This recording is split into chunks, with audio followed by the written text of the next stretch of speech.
Second chapter जो है वो है हाई पावर एम्पलीफायर्स, जो 18 मार्क का टॉपिक है अपने सिलेबस में, हाई पावर एम्पलीफायर्स। अब यहाँ पे जैसे ही चैप्टर का नाम आ रहा है हाई पावर का मतलब क्या होता है पहले वो समझो।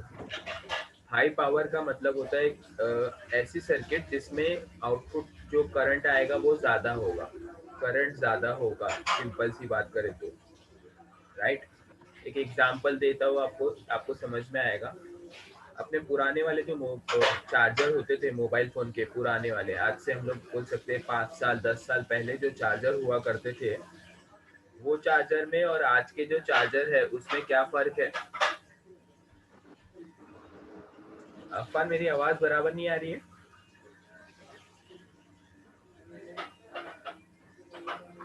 हेलो, कोई बता सकता है? ऋत्विक, मेरी आवाज़ आ रही है बराबर? यासीन, ऋत्विक, अफान, शाद, आवाज़ आ रही है? हेलो,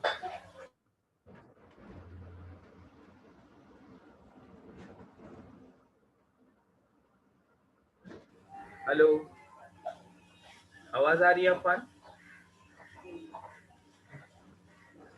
हेलो, हेलो, आवाज़ आ रही है क्या अफान? अस्सलाम वालेकुम सर आ रही है सर, बीच बीच में कट हो रही है, फास्ट फॉरवर्ड हो रही है फिर। अच्छा, फास्ट फॉरवर्ड हो रही है, नेट के वजह से तो नहीं हो रहा ऐसा? वालेकुम मेरा सलाम। तो कैफ, कैफ आवाज़ आ रही है बराबर मेरी? सुनाई दे रहा है? अब आ रही है बराबर। थोड़ा बहुत ब्रेक है सर। थोड़ा सा ब्रेक है क्या? Good morning sir. Good morning, good morning Vikku. Vikku है, ऋत्विक है। ऋत्विक, आवाज़ आ रही है सबको?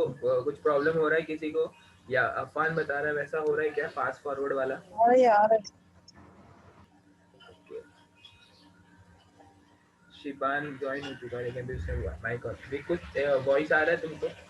शाद, अब स्टार्ट करूँ या? हाँ सर, करो ठीक है, ओके, करो चलो करो सर। ठीक है, चलो चलो ठीक है। तो मैं ये बोल रहा था कि सेकेंड चैप्टर स्टार्ट कर रहे हैं, तो उसमें सेकेंड चैप्टर में जो टाइटल है उसके टाइटल के हिसाब से आपको पहले टाइटल ही समझ में आना चाहिए, है ना।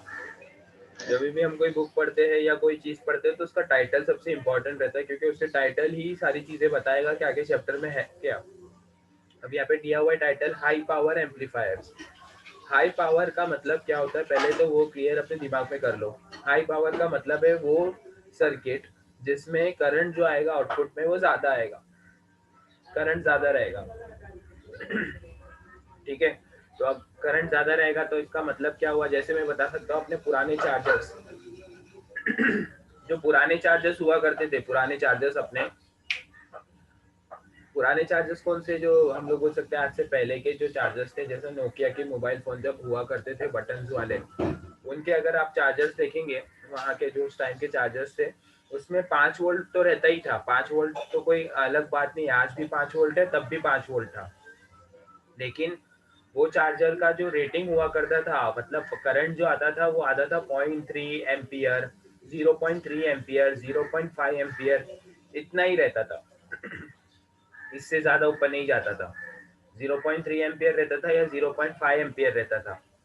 आज के जो चार्जर अभी आ रहे हैं, अभी जो चार्जर आ रहे हैं उसका रेटिंग देखेंगे तो 2 एम्पियर है, 2 एम्पियर, और 3 एम्पियर भी आ रहा है। सी टाइप में तो और ज़्यादा आता है, सी टाइप में और ज़्यादा एम्पियर का रेटिंग होता है। 5 वोल्ट ही होता है लेकिन करंट रेटिंग ज़्यादा होता है, 2.7 तक जाता है या 3 एम्पियर तक भी जाता है ना।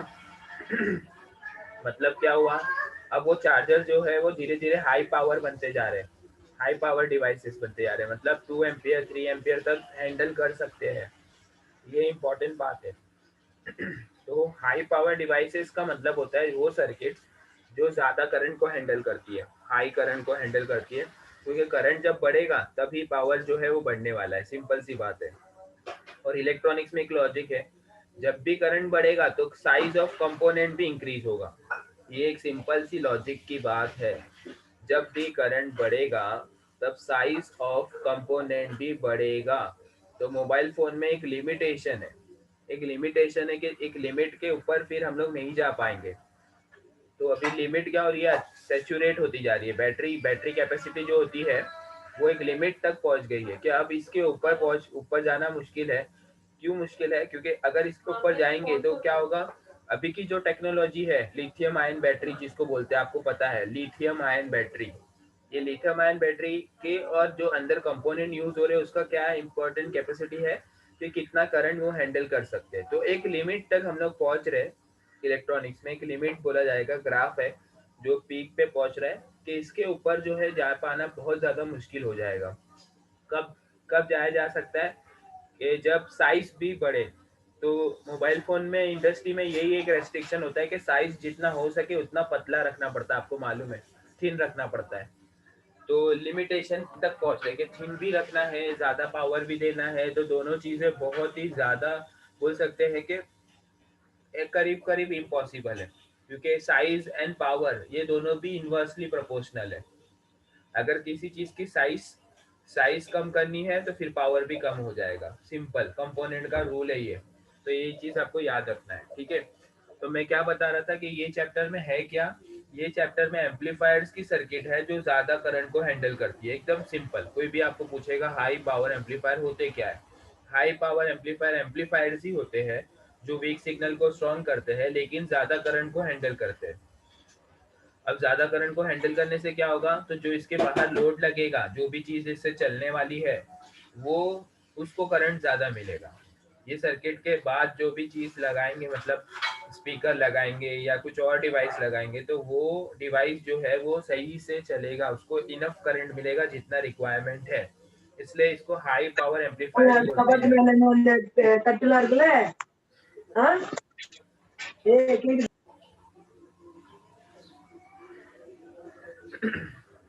प्लीज म्यूट रखा करिए। तो मैं ये बोल रहा था कि हाई पावर की जो डिवाइसेस है वो ज्यादा करंट को हैंडल करते हैं, राइट। सबसे पहले हम लोग डेफिनेशंस की बात कर लेते हैं। तो डेफिनेशंस में मैंने क्या बोला कि लार्ज सिग्नल या power amplifier handles relatively large voltage signal and current level, मतलब दोनों चीजें। अब जाहिर सी बात है, वोल्टेज बढ़ेगा, करंट बढ़ेगा तो वोल्टेज भी बढ़ेगा, दोनों साथ में ही बढ़ते हैं। तो करंट और वोल्टेज दोनों भी जो है ये सर्किटरी में ज्यादा रहेंगे। लेकिन क्या होता है पता है क्या, वोल्टेज का लिमिटेशन होता है ना। वोल्टेज का भी लिमिटेशन होता है। जैसे मैं बोल रहा हूँ चार्जर, मैंने बताया पुराने वाले मोबाइल फोन के जो चार्जर थे वो 5 वोल्ट पे काम करते थे, आज भी जो है चार्जर 5 वोल्ट पे ही काम करते हैं, क्योंकि जो डिजिटल इंस्ट्रूमेंट्स होते हैं, डिजिटल सर्किटरीज होती है ना, वो 5 वोल्ट पे ही काम करती है। तो वोल्टेज तो कुछ जा ही नहीं रहा, वोल्टेज चेंज नहीं हो रहा है, 5 का 5 ही वोल्ट है, ठीक है। लैपटॉप के अंदर जो इंस्ट्रूमेंट यूज हो रहे हैं, लैपटॉप का अगर एडेप्टर यूज करेंगे तो उसका 12 वोल्ट होता है, कभी कभी 24 वोल्ट भी होता है डीसी में। लेकिन मोबाइल फोन में 5 वोल्ट ही यूज हो रहा है, तो मोबाइल फोन का वोल्टेज कहीं नहीं जा रहा है, करंट जरूर बढ़ रहा है, करंट जो है वो जरूर बढ़ता जा रहा है, सिंपल सी बात करें तो। जैसे आपको मालूम है ब्लूटूथ स्पीकर्स होते हैं, है ना। आजकल ब्लूटूथ स्पीकर्स जो है थोड़ा उसका पॉपुलैरिटी कम होता जा रहा है, थोड़ा 2-4 साल पहले ब्लूटूथ स्पीकर का ज्यादा पॉपुलैरिटी था, है ना। JBL वगैरह कितने महंगे महंगे स्पीकर्स आते हैं, आपको मालूम है। और जो नॉर्मल स्पीकर आप 150 रुपए में खरीदेंगे तो JBL के स्पीकर जो है वो 2000 से चालू होते हैं, बराबर है। तो ऐसा क्या इंपॉर्टेंट फीचर होता है उसमें, तो नॉइस कैंसलेशन होता है उसमें, JBL में नॉइस कैंसलेशन का फीचर होता है। फिर जो बेस होता है वो ज़्यादा होता है उसमें। तो सारी चीज़ें होती है एक्स्ट्रा, जो ऑडियो के रिलेटेड चीज़ें होती है ना वो उसमें थोड़ी इम्प्रूव मैनर में होती है और हाई क्वालिटी बेस होती है। अब तो मैं उस पॉइंट से क्या बता रहा था, मैं ये बता रहा था कि अगर अगर जो सर्किटरी बड़ी होगी, मतलब स्पीकर बड़ा होगा, JBL का अगर मैं बोल रहा हूँ स्पीकर आप बड़ा खरीद रहे हो, तो बड़ा स्पीकर में क्या होगा, सर्किट जो यूज हो रहा है वो ज्यादा करंट देगा। तो स्पीकर जो लगे रहेंगे, बड़े बड़े स्पीकर जो लगे रहेंगे वो ड्राइव कर सकेंगे, ड्राइव मतलब चल सकेंगे। तो ये छोटे छोटे वर्ड है वो आप अपने दिमाग में रखो, ड्राइव करना, ड्राइव करना मतलब चलाना। जैसे मैं बोलूंगा कार को ड्राइव कर रहे, तो कार को क्या कर रहे, कार को चला रहे।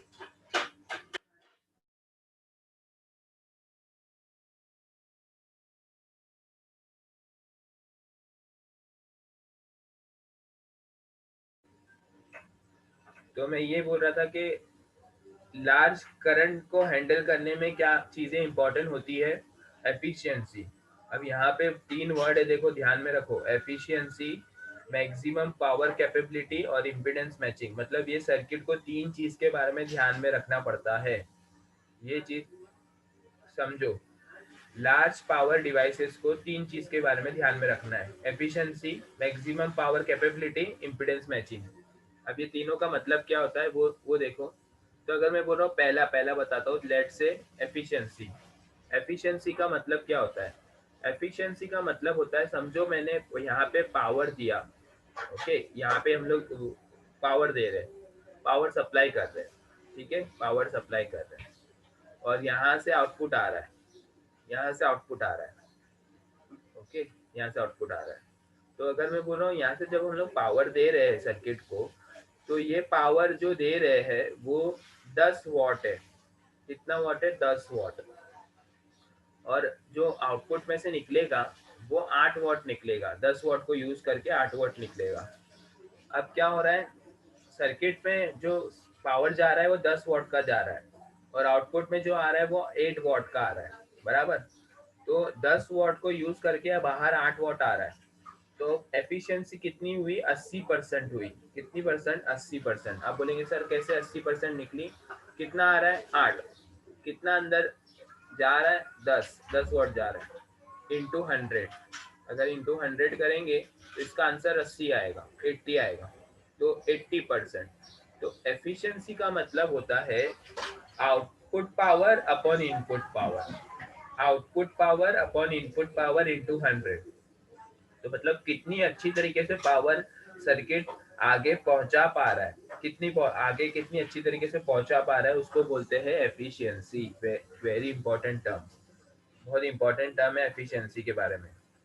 फिर मैक्सिमम पावर कैपेबिलिटी, मतलब एक इंस्ट्रूमेंट का मैक्सिमम पावर कैपेबिलिटी कितना होता है। जैसे आपको अगर पूछा एज एन इलेक्ट्रॉनिक स्टूडेंट, आप अपने मोबाइल फोन को जो चार्ज करते हो उस चार्जर का मैक्सिमम पावर कैपेबिलिटी कितना है, अगर आपको कोई पूछेगा तो आप क्या बोलेंगे?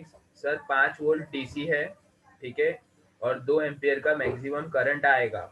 इसका मतलब दोनों को मल्टीप्लाई करूंगा तो पावर आएगा, तो 5 इंटू 2 मतलब 10 वॉट का मैक्सिमम पावर कैपेबिलिटी होता है। अब अगर बोलेंगे सी टाइप चार्जर का कितना होता है, सी टाइप चार्जर का होता है, हम लोग बोल सकते हैं कि 2.7 इंटू 5। तो 2.7 इंटू 5 अगर हम लोग करेंगे तो अप्रोक्सीमेटली जो है 13.5 वॉट आएगा, 13.5 वॉट। तो 13.5 वॉट निकलेगा किसका? वो सी टाइप चार्जर का। तो उसका थोड़ा ज्यादा हैंडल कैपेसिटी ज्यादा है, और इसका अपने वाले का जो नॉर्मल है वो उसका 10 वॉट होता है। तो मैक्सिमम पावर कैपेबिलिटी मतलब सर कितना मैक्सिमम देखा? हाँ बोलो। यस। हाँ सर, अगर जो 5 वोल्ट है और जो एम्पियर हम इंक्रीज करते हैं डिक्रीज करते हैं, अगर 5 वोल्ट कांस्टेंट को अगर हम लोग चेंज करते हैं तो क्या आएगा? अगर लाइक 6 वोल्ट, 7 वोल्ट, 9 वोल्ट। अब क्या हो रहा है कि जो हमारे मोबाइल फोन में डिवाइसेस लगे हुए हैं वो सेमीकंडक्टर डिवाइसेस होते हैं, और सेमीकंडक्टर डिवाइसेस जो यूज कर रहे हैं हम लोग, उसका जो वर्किंग वोल्टेज है वो 5 वोल्टेज है, ठीक है। तो वर्किंग वोल्टेज अगर हम लोग चेंज करेंगे तो डिवाइसेस हीट अप होगा, और जो उनका काम करने का वोल्टेज है वो अलग हो जाएगा, और उसकी वजह से क्या हो सकता है, जो अंदर के जो कंपोनेंट लगे हैं वो खराब हो जाएंगे, वो हीट हो जाएंगे, जल जाएंगे। तो ये प्रॉब्लम होगी। अगर उसका वर्किंग वोल्टेज हाई पे रखा जाएगा, मतलब जिसमें उसमें कैपेसिटर, डायोड वगैरह जो भी यूज कर रहे हैं सर्किटरी, क्योंकि मोबाइल फोन की सर्किटरी में जो भी कंपोनेंट यूज हो रहे हैं वो सब के सब 5 वोल्ट पे काम करते हैं। तो उसको वोल्टेज जो है उतना ही देना पड़ेगा, 5 वोल्ट ही देना पड़ेगा, ज्यादा वोल्ट नहीं दे सकते। अगर ज्यादा देंगे तो कंपोनेंट उड़ जाएंगे, सिंपल सी बात है, मतलब हीट हो जाएंगे, और हीट होके जो है जल जाएंगे, सिंपल। अब अगर हम ओके। लोग कोई बड़ा इंस्ट्रूमेंट देखते हैं, जैसे कि हम लोग बोल सकते हैं कि कोई बड़ा लैपटॉप इंस्ट्रूमेंट, का चार्जर। लैपटॉप का चार्जर नहीं, चार्जर तो उसका काम है वोल्टेज देना या करंट पहुंचाना। अब मैं जैसे हम लोग बोल सकते हैं कि हमारा रेफ्रिजरेटर होता है, रेफ्रिजरेटर के अंदर जो सेंसर्स वगैरह लगे हुए रहते हैं, है ना, वो तो डिजिटल ही आते हैं। तो सेंसर्स जो है वो हाँ। 12 वोल्ट पे काम करते हैं, तो इसलिए उनको 12 वोल्ट चाहिए। तो कंपोनेंट की रिक्वायरमेंट के हिसाब से वोल्टेज सेट होता है, कंपोनेंट को कितना वोल्ट चाहिए। तो जब भी हम लोग पीसीबी बनाते हैं, कोई चीज़ बनाते हैं, तो वो ध्यान में रखते हैं कितना वोल्टेज चाहिए है। जैसे स्टैंडर्ड वोल्टेजेस होते हैं 5 वोल्ट, 12 वोल्ट, 24 वोल्ट, ये सब स्टैंडर्ड वोल्टेजेस होते हैं, इन पे सब कंपोनेंट्स काम करते हैं। तो मोबाइल फोन के सारे कंपोनेंट्स डिवाइसेस जो है वो 5 पे काम करते हैं, ऐसा है, ठीक है। ओके। तो नेक्स्ट हम लोग ये बात कर रहे थे कि पावर कितना मैक्सिमम हैंडल कर सकता है। तो मैंने बताया कोई भी डिवाइस का मैक्सिमम पावर हैंडल करने की जो है एफिशिएंट वे होती है, उससे ऊपर जाएंगे तो वो कंपोनेंट खराब हो जाएगा। तो सेकंड है मैक्सिमम पावर कैपेबिलिटीज। थर्ड की बात करें, impedance matching to the output device. अब ये बहुत ज़रूरी चीज़ है इम्पिडेंस मैचिंग। अब ये बार बार टर्म आएगा, लेकिन इसको हम लोग अभी क्लियर कर लेते हैं। इम्पिडेंस मैचिंग का मतलब क्या होता है? इम्पिडेंस मैचिंग का मतलब होता है कि जब दो सर्किट कनेक्टेड है आपस में, समझो मैं बोल रहा हूँ ये बनाया मैंने, पहला बॉक्स पहली सर्किट है, ओके, माउस बराबर नहीं चल रहा है, पहली सर्किट, और मैंने यहाँ पे दूसरी सर्किट, ओके, ये दूसरी सर्किट है। तो पहली सर्किट से जो आ रहा है वो दूसरी सर्किट में इनपुट बन रहा है। तो पहली सर्किट का जो आउटपुट है, ओके, वो दूसरी सर्किट का इनपुट बन रहा है। ये बात को समझो आप, तो ये सिंपल मैनर है, समझने वाली बात। तो जब पहली सर्किट से दूसरी सर्किट में कोई चीज ट्रांसफर होगी, ओके, कोई चीज ट्रांसफर होगी, तो वो ट्रांसफर होने में टाइम पे आपको ये पता होना चाहिए कि ट्रांसफर होगी तो पूरा का पूरा ट्रांसफर हो, ऐसा नहीं हो कि बीच में कुछ लॉस हो जाए। इसको समझने का आसान तरीका है कि समझो पानी का एक पाइप है, ठीक है, वो दूसरे पाइप से हम लोग ज्वाइन कर रहे हैं, पानी को एक पाइप को दूसरे पाइप से ज्वाइन कर रहे हैं। तो दूसरे पाइप से जब ज्वाइन करेंगे तब वो बीच में कोई ज्वाइन करने वाली चीज होनी चाहिए। अगर ये बराबर से ज्वाइन नहीं हुआ तो पानी लीकेज होने वाला है, बराबर है। जो पानी पहले पाइप से दूसरे पाइप में जाएगा बीच में लॉस हो जाएगा। तो यही चीज होती है अपने सर्किट के साथ में भी, अपने सर्किट के साथ में भी यही होता है। सर्किट के साथ में क्या होता है, अगर समझो, अगर पहले वाली सर्किट जो है, फर्स्ट वाली सर्किट यहाँ पे जो है पहली वाली सर्किट, इसका जो आउटपुट में रेजिस्टेंस है वो लो है, ठीक है, पहले वाली सर्किट का आउटपुट रेजिस्टेंस लो है और दूसरी वाली सर्किट्स का इनपुट रेजिस्टेंस हाई है, मतलब एक आउटपुट वाले का लो रेजिस्टेंस है और इनपुट वाले का हाई है। ये सिचुएशन में क्या होगा, मिसमैच होगा। और जब मिसमैच होगा तो पावर जो है पूरा ट्रांसफर नहीं होगा, और पावर पूरा ट्रांसफर नहीं होने की वजह से सेकेंड जो सर्किट है उसको इनफ पावर नहीं मिलेगा, तो लॉस हो जाएगा। इस ऐसा नहीं होना चाहिए। तो ऐसा नहीं होना चाहिए तो क्या करते हैं, बीच में कोई कपलिंग डिवाइसेस यूज करते हैं, बीच में कपलिंग डिवाइस यूज करते हैं। मतलब जैसे यहाँ पे कप बीच में फिट कराया ना कपलिंग, पाइप में कैसे बीच में लगता है कपलिंग, दो पाइप को जोड़ने वाला, ठीक वैसे ही ये सर्किट में भी बीच में कुछ यूज किया जाता है, ताकि अगर एक साइड लो है एक साइड हाई है तो बीच वाला सर्किट क्या करे, उसको मैनेज करे बराबर से, एक पर्टिकुलर लेवल तक पहुंचाए। तो वो चीज क्या करता है, इम्पिडेंस मैच करता है। तो ये जरूरी है कि इम्पिडेंस मैच होना इम्पोर्टेंट पॉइंट है। अगर इम्पिडेंस मैचिंग नहीं होगा तो पावर लॉस होने वाला है। जैसे दो पाइप को आपस में ज्वाइन करने पे अगर पाइप जो है वो बराबर नहीं ज्वाइंट हुए तो लीक होगा, ठीक है। वैसे ही जो है दो सर्किट को अगर आप लोग कनेक्ट करेंगे और एक सर्किट का आउटपुट दूसरे में जाएगा, अगर वो इम्पिडेंस मैच नहीं हुआ तो वहाँ पे भी सेम चीज होगी जैसे लीकेज होगा, सिंपल मैनर है, ठीक है। ये समझना बहुत जरूरी है आपको, ये भी पॉइंट। चलो आगे देखते हैं। अब आते हैं कि टाइप्स कौन से हैं। पावर जो एम्पलीफायर्स है, पावर एम्पलीफायर, उसके कौन से टाइप्स होते हैं, ये भी बहुत सिंपल चीज है। क्योंकि ये टाइप कोई बुक की बात नहीं हो रही है, ये रियल टाइम की बात हो रही है। तो आप लोग जब भी कोई ऑडियो डिवाइस खरीदेंगे, ऑडियो डिवाइस, उसमें कौन सा टाइप का एम्पलीफायर यूज हुआ है वो दिखाई देता है, उसमें वहाँ पे लिखा हुआ रहता है कौन सा यूज हुआ है, ठीक है। जो अच्छे अच्छे इंस्ट्रूमेंट्स होते हैं, जैसे कि मैं आपको बताऊं कि जो ये होते हैं ना, जो हम बोल सकते हैं स्टीरियो ऑपरेटर्स होते हैं, जिसको डीजे भी बुलाया जाता है ना, डीजे कॉमन लैंग्वेज में डीजे डीजे बोला जाता है। वो डीजे के वहाँ पे आप देखेंगे तो एक कंट्रोल बॉक्स होता है। वो कंट्रोल बॉक्स से वो जो है वो आवाज़ कम ज़्यादा कर सकता है ना। तो आप आप अगर वो देखेंगे, वो डीजे को देखेंगे तो आपको मालूम होगा कि बड़े बड़े स्पीकर लगे हुए रहते हैं, शादी वादी में आपने देखा रहेगा, बड़े बड़े स्पीकर लगे हुए रहते हैं और उसके वहाँ पे एक बॉक्स पड़ा हुआ रहता है, एक बॉक्स होता है, ठीक है। दो होते हैं एक्चुअल में। एक से तो वो स्पीड वगैरह कम ज़्यादा करता है, वो गाने की स्पीड वगैरह कम ज़्यादा करता है, और दूसरे में मेन जो है वो एम्पलीफायर का बॉक्स होता है। एम्पलीफायर का बॉक्स मतलब आपको मालूम है वो बड़े बड़े स्पीकर को चलाना है, और वो गाना कहाँ से प्ले करता है, मोबाइल फ़ोन से, है ना। तो मोबाइल फ़ोन से प्ले करेगा, तो मोबाइल फ़ोन से प्ले करने में जो मोबाइल फ़ोन से जो सिग्नल आएगा वो तो बहुत छोटा रहेगा, सिंपल। उससे थोड़ी इतना बड़े बड़े स्पीकर चलेंगे। वो स्पीकर बड़े बड़े चलाने के लिए क्या करना पड़ेगा, मोबाइल फोन से जो आने का जो सिग्नल आ रहा है उसको एकदम ज्यादा बड़ा क्या करना पड़ेगा, एम्पलीफाई एम्पलीफाई।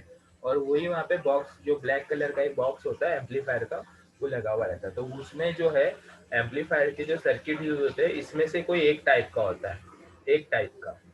तो कौन से टाइप होते हैं, क्लास ए होता है, क्लास बी होता है, क्लास सी होता है, और क्लास ए बी, और लास्ट में क्लास डी भी होता है। तो अभी नाम बहुत आसान है क्योंकि ए बी सी ऐसा सब यूज हो रहा है। देखो ए, क्लास बी, क्लास सी, फिर क्लास ए बी, और लास्ट में क्लास डी। ठीक है, इसमें से आपके सिलेबस में क्लास डी नहीं है, तो आप याद क्या करना है, A, class B, class C, class A B. ठीक है, चार आपको है सिलेबस में, डी वाला नहीं है।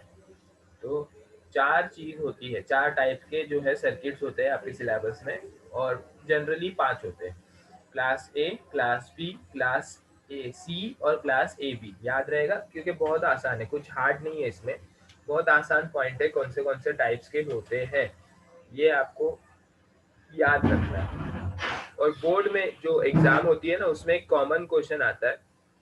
क्या कॉमन क्वेश्चन आता है कि class A, class B, class C, class A B में क्या डिफरेंस है, डिफरेंस क्या है वो बताओ, क्या डिफरेंस है। तो यहाँ पे डिफरेंस बिटवीन का एक पेज है नोट्स में, वो उस पे हम लोग आज ध्यान से देख लेते हैं क्या डिफरेंस है, क्योंकि बहुत इंपॉर्टेंट पॉइंट है डिफरेंस का अगर हम लोग बात करें तो। ठीक है, तो पहला जो डिफरेंस है वो है position of Q point. Q point का मतलब होता है पॉइंट ऑफ ऑपरेशन, कौन से पॉइंट पे काम कर रहा है। ठीक है, पॉइंट ऑफ ऑपरेशन का मतलब होता है, जैसे मैंने आपको बहुत बार समझाया हूँ कि ट्रांजिस्टर जो है वो एक ऐसा डिवाइस है जिसको हम लोग ऑन ऑफ कर सकते हैं। ठीक है, जैसे हमारे घर का दरवाजा है, दरवाजे को अगर मैं पूरी तरीके से बंद कर दूंगा, दरवाजा, घर का दरवाजा, देखो समझो ये बात को, घर का पूरा दरवाजा बंद कर दिया, ठीक है, तो बंद कर देंगे तो कोई अंदर नहीं आ सकता। या तो दरवाजा पूरा खोल कर खुला रख सकते हैं, ठीक है, या तो पूरी तरीके से बंद कर सकते हैं या तो पूरी तरीके से खोल सकते हैं। ये एक पॉइंट एकदम सिंपल है, समझने वाली बात। लेकिन हम दरवाजे को बीच में भी रख सकते हैं ना, ना पूरी तरीके से खोल के रखा है ना पूरी तरीके से बंद रखा है, ओके, बीच में रखा हुआ है। तो उसी तरीके से ट्रांजिस्टर को भी हम जो है वो सेट कर सकते हैं। तो ट्रांजिस्टर को सेट करते हैं तो उसको हम लोग बोलते हैं क्यू पॉइंट सेट करना, position of Q point. Q point का मतलब क्यूसेंट पॉइंट होता है। तो आप अपने दिमाग में बस वही चीज लाओ दिमाग में कि गेट जो होता है, दरवाजा जो होता है, वो दरवाजे को कहाँ सेट करना है, मतलब ट्रांजिस्टर को कहाँ सेट करना है। तो यहाँ पे क्या बोला गया है, क्लास ए जो होता है, देखो क्लास ए, उसको कहाँ सेट करते हैं, सेंटर में। तो अपने दिमाग में क्या समझने का, क्योंकि इलेक्ट्रॉनिक्स एक इमेजिनेशन वाला सब्जेक्ट है ना, उसको थोड़ा सा इमेजिन करना पड़ता है, इसलिए मैं थोड़ा रियल टाइम में कुछ इमेजिन करने के लिए आपके सामने लाता हूँ। तो जैसे मैंने आपको दरवाजे का एग्जांपल लिया, तो आपको दिमाग में ये आना चाहिए कि हाँ देखो दरवाजा बोला तो क्या होगा, दरवाजे को बीच में सेट किया हुआ है, तो इसलिए सेंटर मिडल बोला है। तो ना पूरी तरीके से खुला है ना पूरी तरीके से बंद है, बीच में है। तो क्लास ए का क्यू पॉइंट कहाँ पे, बीच में है, सिंपल। समझ में आया क्या बोल रहा हूँ। क्लास बी, क्लास बी का जो क्यू पॉइंट है वो कहाँ पे है, on X axis. On X axis का मतलब आप क्या बोलेंगे, सर खुला है कि बंद है, तो मैं बोलूंगा बंद है, बंद है, एक्स एक्सिस पे बंद है। ठीक है, एक्स एक्सिस पे क्या है, बंद है। तो नेक्स्ट, क्लास सी का क्यू पॉइंट कहाँ पे है, तो क्लास सी का Q point below on the x axis, मतलब एक्स एक्सिस के भी नीचे, एक्स एक्सिस के भी नीचे है। ये याद रखना है क्योंकि ये इंपॉर्टेंट क्वेश्चन है, और ये क्वेश्चन जो है वो हम लोग बोल सकते हैं कि हर जब एग्जाम होती है तो साल में 2 बार एग्जाम होती है ना, आपको मालूम है, एक रेगुलर होता है, एक केटी होता है। तो साल में 2 बार जब एग्जाम होती है तो हम लोग इसकी प्रोबेबिलिटी अगर देखें तो अगर हम लोग 4 बार अगर 2 साल में देखेंगे तो 2 साल में ये 3 बार क्वेश्चन आता ही आता है। 2 साल में ये 3 बार आता ही आता है। तो 2 साल में कितनी बार एग्जाम होगी? 4 बार। तो 4 में से 3 बार आता ही आता है, तो परसेंटेज बहुत ज्यादा आने का तो याद रखना पड़ेगा। ठीक है, और बहुत आसान है, एक इतना लिखना है आपको, 4 मार्क्स आराम से मिल जाएंगे। ठीक है, तो मैं क्या बोल रहा हूँ, क्लास ए का क्यू पॉइंट कहाँ पे है? मिडल में। क्लास बी का क्यू पॉइंट कहाँ पे है? On X axis. Class C का क्यू पॉइंट कहाँ पे है? बिलो ऑन एक्स एक्सिस, मतलब एक्स एक्सिस के भी नीचे। और क्लास ए बी, अब आपको समझना पड़ेगा क्लास ए बी क्यों बोल रहे हैं, क्योंकि ए और बी को मिला के है। ए और बी को मिला के मतलब ए सेंटर में है, बी एक्स एक्सिस पे, तो ए बी कहाँ पे होगा? सेंटर और एक्स एक्सिस के कहीं पे इंटरवल पे रहेगा। ठीक है, बराबर बीच में रहेगा, बिटवीन रहेगा, between centre and x axis, इसलिए उसको ए बी बोला जा रहा है। एकदम सिंपल सी बात है, ए बी इसलिए ही बोल रहे हैं, ए और बी का मिक्सचर है, ना ए ना बी, बीच में कहीं पे, तो between centre and x axis. पहला पॉइंट क्लियर है, बहुत आसान पॉइंट है। ठीक है, पहला पॉइंट समझ में आया आपको सबको? नेक्स्ट पॉइंट पे जाते हैं। नेक्स्ट पॉइंट है कंडक्शन एंगल। कंडक्शन एंगल का मतलब क्या, कि ट्रांजिस्टर जो है वो कितने साइकिल के लिए कंडक्ट करेगा, कितने साइकिल। देखो अब आपके सामने अगर मैं वेवफॉर्म बनाऊं, अगर ये वेवफॉर्म बना दिया, ठीक है, ये साइन वेव मैंने बनाया, तो साइन वेव अगर हम लोग देखेंगे तो साइन वेव आपको क्या दिख रही है कि साइन वेव पूरी का वेवफॉर्म कंप्लीट कर दिया साइन वेव ने।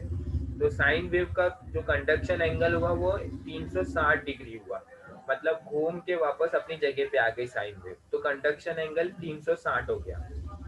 ठीक है, तो जब हम लोग ट्रांजिस्टर को बीच में रखते हैं तो उसका कंडक्शन एंगल 360 होता है, बीच में रखने पे 360। अगर हम लोग बीच पे नहीं रख रहे, उसको हम लोग जो है एक्स एक्सिस पे रख रहे हैं, तो उसका कंडक्शन एंगल आधा हो जाता है, 180। ठीक है, 180 हो जाता है। तो क्लास ए का कंडक्शन एंगल 360 है, क्योंकि पूरा साइन पूरी वेवफॉर्म आएगी। क्लास बी का जो कंडक्शन एंगल है वो 180 है, तो 180 है तो आधी वेवफॉर्म आएगी। क्लास सी का जो कंडक्शन एंगल है वो बिलो एक्स एक्सिस है, बिलो एक्स एक्सिस मतलब उससे भी कम, तो 180 से भी कम आने वाली है, सिंपल सी बात है, तो less than 180। Class A B मैंने बोला ए और बी का मिक्सचर है, तो 360 और 180 के बीच में कहीं पे आएगा, कुछ भी हो सकता है, 270, 250। तो ये इंपॉर्टेंट पॉइंट है, आपको याद रखना है। ठीक है, are you getting all of you? So class A Q point is at 360. Okay, conduction angle is at 360. Second one, class B is at 180. Class C is less than 180, and class AB is between 180 and 360. This thing you have to note it down. Now, what next? Distortion. Distortion का means जब shape of waveform is getting changed. जब waveform का जो shape है वो change हो जाता है या कट हो जाता है, उस चीज को हम लोग बोलते हैं distortion. Okay, now in this Q point 360 degree है, 360 डिग्री जो है वो कंडक्शन एंगल है, सॉरी कंडक्शन एंगल। तो कंडक्शन एंगल 360 होने की वजह से वेवफॉर्म जो है वो पॉजिटिव हाफ साइकिल और नेगेटिव हाफ साइकिल दोनों में आएगी, इसका मतलब कोई डिस्टॉर्शन नहीं होगा, पूरी वेवफॉर्म बराबर आएगी, तो नो डिस्टॉर्शन, कोई डिस्टॉर्शन नहीं, there is no kind of distortion. Okay, 180 में क्या होगा, पॉजिटिव साइकिल आएगा, नेगेटिव साइकिल ही नहीं आएगा। देखो यहाँ पे बनाया हुआ है, पॉजिटिव साइकिल आएगा, नेगेटिव साइकिल पूरा का पूरा चला जाएगा।